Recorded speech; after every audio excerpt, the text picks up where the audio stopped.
مرحبا، أنا لبان. أهلا وسهلا فيكم بقناتي أكلي أونلاين. نحن على أبواب رمضان، كل عام وأنتم بخير. وصفتنا هي معروك. هاي الوصفة كتير كتير كتير طيبة وما بيصير بلاها بالمطبخ السوري برمضان. مقادير: 2.5 كوب طحين، نص كوب حليب دافي، ربع كوب سكر، 10 جرامات خميرة، بيضة، ربع كوب زبدة مذوب ب50 جرام تقريبا، هي معلقة كبيرة عسل، معلقة فانيليا، ربع معلقة ملح لدهن الوش. بدنا ناخد صفار بيضة زائد معلقة حليب زائد سمسم. هلأ بدي أحط الزبدة على النار، بدي أذوبها. حطيت الحليب الدافي مع السكر.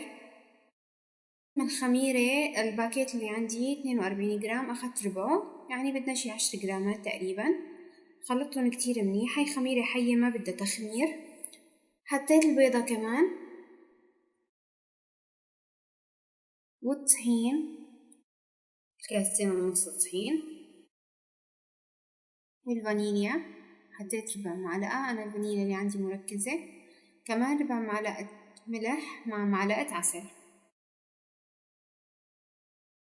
بدي أخلطهم مع بعض وأضيف الزبدة وهن عم بنعجن. هلأ هي مقادير كتير صغيرة، سهلة تنعجن كتير بالإيد، بس أنا عجنتهم بالعجانة. هلأ هون حبيت أضيف نقوطة زيت مازورلا، مثل ما شايفين نقوطة مو أكتر، وعجنتها لوقت ما صارت العجينة ناعمة. هي عجينة كتير حلوة وكتير سهلة. هلأ بدي أخمرها لمدة ساعة. هي بعد التخمير هون من شرفة منزلي. حطيت زيت مازورلا بالصينية مع طحين، حطيت الصينية على طرف. بدي أشتغل بالعجينة، قطعتها ل6 قطع. هلأ بعد التقطيع الأفضل إنه كمان نرجع نخمرهم ربع ساعة تاني للطابات، أسهل بالمد، بس أنا ما خمرتهم، كنت مستعجلة شوي. مديت العجينة بشكل طولي، دهنت فيها شوكولا. ما تكتري أبدا شوكولا، أنا أحس قليل بس هو كتير كافي للعجينة مشان ما يطلع لبرا، لأني بس طلع لبرا بينتزع منظرها. هلا أنا تنيتها مطراف بهي بس ما حبيت شكلها، فالقطعة اللي بعدها أنا ما تنيتها من الطرفين، فما فرقت يعني، وحسيتها أحلى. مديت بالنص، وكمان ما تكتري. شوفي أنا كترت شوي، قام طلع مزيد. سكرتها بشكل عادي، ورجعت كمان تنيتها بالنص مشان أخفي حد التاني، وهيك مديتها شوي. بنتبه بس كتير كتير إنه ما أضغط عليها مشان ما يطلع الشوكولا. هلا ضفرتها، لفتهم على بعض ضفرتين، ما عملت 3 ضفرات، ما ردتها تكون كبيرة.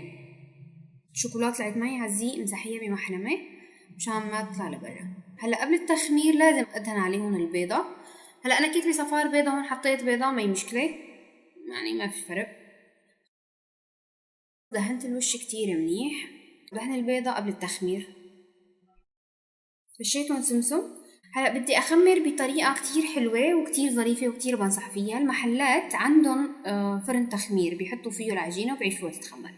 أنا حاولت أخلق نفس الجو، عبيت مي طنجرة صغيرة مي سخنة، حطيتها بقلب الفرن وسكرت عليهم لمدة ساعة. عرفتهم يتخمروا وينتفخوا. شوفوا الفرن شلون عرق. هاي بعد ساعة طلعت المي، شغلت الفرن على درجة حرارة 200. وقت طلعوا دهنتهم قطر. هلا هن كتير حلوين بس هون طالعين غامقين. هي صورتهم بعد ما قدمتهم، ان شاء الله صحة والف هنا. كتير كتير طيبين، العجينة بتجنن. هي من جوا شوفوا كمية الشوكولاتة كتير كافية، كتير طيبين. كل عام وانتم بخير. هذا الفيديو اللي جاي رح يكون ان شاء الله برك تركية محشية جبنة ومحشية بطاطا، كتير طيبين. انتظروني بالفيديو اللي جاي. لا تنسوا تعملوا لي لايك واشتراك ليصلكم كل جديد. باي باي.